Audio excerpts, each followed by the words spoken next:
Ça fait 10 mois que je suis avec cette sélection du Maroc. On s'est rassemblés 6 fois. Donc ça m'a permis de bien connaître les joueurs, de les voir dans des situations confortables, inconfortables. J'entends par là quand on est remplaçant, quand on est titulaire, quand on est appelé une fois mais pas l'autre, pour voir un peu les comportements. Donc j'ai eu des discussions avec certains. Et puis quand on se qualifie pour une Coupe d'Afrique, les critères sont simples, c'est qu'il faut avoir du temps de jeu dans son club, le plus possible bien sûr, et puis répondre à la règle numéro 1, je serais tenté de dire, c'est-à-dire avoir un état d'esprit pour le collectif.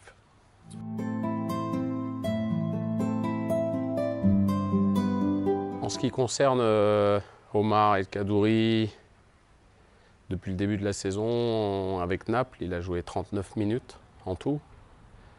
Ça fait quelques semaines qu'il ne rentre même plus, donc c'est difficile. Même pour lui, c'est une situation très difficile parce que c'est un joueur avec plein de qualités, mais qui s'est mis dans une situation difficile. J'espère pour lui qu'il va réussir à retrouver du temps de jeu, que ce soit avec Naples ou dans un autre club durant le mercato. Et on espère bien sûr le revoir en sélection le plus rapidement possible. Lazare, c'est un peu le même cas de figure. Il a signé à Newcastle avec Rafael Benitez. Depuis le début de saison, il a fait un match de Coupe de la Ligue, c'est-à-dire 90 minutes depuis le début de saison. Ça fait peu, ça fait un manque de compétition qui fait que c'est difficile. Je pense de faire confiance à un joueur qui manque de temps de jeu pour une compétition aussi difficile que la CAN. Le troisième cas que vous avez évoqué, Hakim Ziyech, c'est un petit peu différent, c'est un joueur pétri de talent. Mais j'ai toujours pour habitude de dire, en schématisant un petit peu, on ne peut pas les entasser. Donc j'ai à ce même poste, parce que c'est des joueurs offensifs qui peuvent évoluer, normalement leur meilleur poste derrière un attaquant. J'ai Younes Belhanda, qui actuellement est leader de la Ligue 1 avec Nice et qui rayonne avec l'OGC Nice. J'ai Mbark Boussoufa, qui lui joue à Al Jazeera, mais qui est leader aussi du championnat des Émirats, mais qui a de l'expérience, qui a un état d'esprit exceptionnel. Et puis Hakim Ziyech, qui arrive dans la même position qu'eux. Donc à un moment, je pense qu'il faut faire des choix.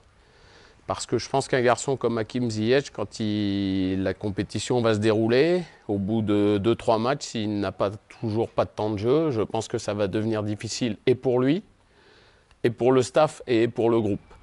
Parce qu'un garçon avec autant de qualité, c'est un peu comme Ben Arfa, qui n'est pas sélectionné pour l'Euro avec Didier Deschamps.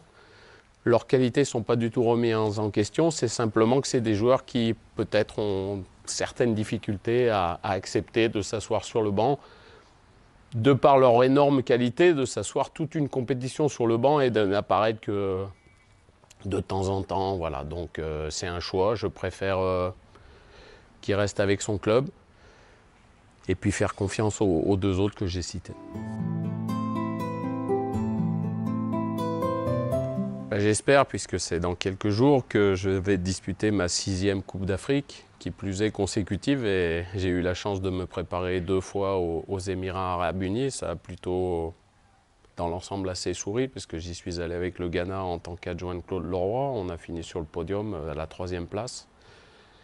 Et puis pour l'édition 2015, juste avant cette édition, avec la Côte d'Ivoire, on était à Abu Dhabi, donc ça s'est plutôt bien passé. Là, on sera à Al-Ain. Je pense que c'est un lieu assez calme, propice pour une bonne préparation, pour allez, on va dire une dizaine de jours de travail intense pour bien se focaliser sur cette compétition, qui est un rendez-vous important pour le Maroc, parce que ça fait 12 ans que le Maroc n'a pas passé un premier tour de Coupe d'Afrique.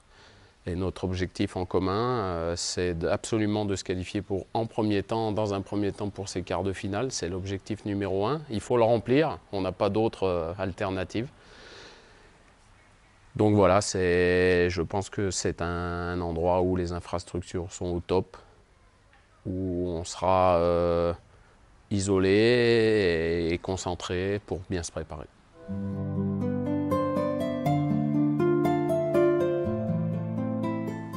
Je serais tenté de dire que les équipes qui sont aux Émirats comme nous sont des équipes qui sont des adversaires potentiels et des adversaires assez forts potentiellement, puisqu'il y aura la Côte d'Ivoire et d'autres. Donc je préfère qu'on joue contre des équipes hors de la zone Afrique, qu'on puisse se préparer. Il y a des automatismes. Alors vous allez me dire, oui, il y a des images, l'adversaire peut... Oui, aujourd'hui, en 2016, 2017, tous les adversaires peuvent avoir toutes les images qu'ils désirent. Mais je pense que c'est bien de ne pas donner trop d'indications à nos adversaires. Il y aura des coups de pied arrêtés qui seront travaillés. Donc voilà, ça permet de se concentrer un petit peu sur nous-mêmes. Et les deux adversaires qu'on a choisis, l'Iran, qui est un adversaire de très très bonne qualité, avec M. Queiroz comme sélectionneur de l'équipe d'Iran, c'est-à-dire sélectionneur de l'équipe du Portugal.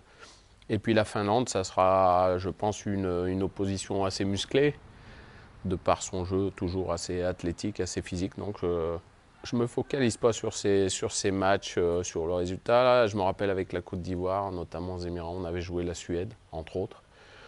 Voilà, ça nous avait porté chance, mais c'est un choix et j'assume ce choix.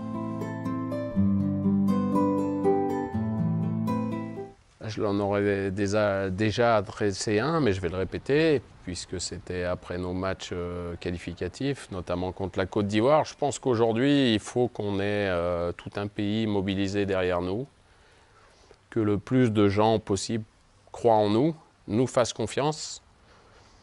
Si jamais il y avait une erreur de parcours ou un objectif sportif pas atteint, je pense que ce serait à moi d'en assumer la responsabilité. Mais il faut que le public soit derrière ces joueurs. Croit que depuis 2004, il n'y a pas de résultat très probant pour cette équipe du Maroc, mais qu'il faut que ça soit cette année et que cette année soit le renouveau du football marocain.